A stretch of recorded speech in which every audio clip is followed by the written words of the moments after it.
भाजपचा मोठा राजकीय संकेत. लवकरच आमदार विक्रम पाचपुतेंना राज्यात मोठी जबाबदारी. श्रीगोंद्याच्या राजकारणातून आता एक मोठा राजकीय संकेत समोर आला आहे. भाजप प्रदेशाध्यक्ष रवींद्र चव्हाण यांनी थेट आवाहन केले आहे. श्रीगोंदेकरांनी विक्रम पाचपुतेंना महाराष्ट्राच्या राजकारणासाठी सुट्टी द्यावी. या एका विधानामुळे राज्याच्या राजकीय वर्तुळात चर्चांना उधाण आली आहे. काशी येथे झालेल्या भाजप कार्यकर्त्यांच्या बैठकीत रवींद्र चव्हाण यांनी आमदार विक्रम पाचपुते यांच्या कार्यपद्धतीचे भरभरून कौतुक केले. त्यांच्या मते विक्रम पाचपुते हे अभ्यासू, प्रभावी वक्ते आणि जनतेच्या प्रश्नांवर सातत्याने पाठपुरावा करणारे नेतृत्व आहे. चव्हाण म्हणाले, ते फक्त प्रश्न मांडत नाहीत तर ते सोडवण्यासाठीही प्रयत्न करतात. या वक्तव्यातून एक स्पष्ट संदेश गेला आहे.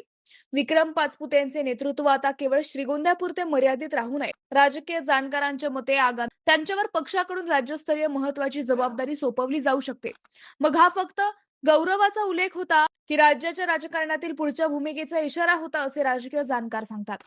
त्यामुळे भविष्यात त्यांना मंत्रिपद किंवा महामंडळ भेटू शकते असे म्हटले जात आहे. दरम्यान जे काही होईल ते काही महिन्यातच समोर येईल.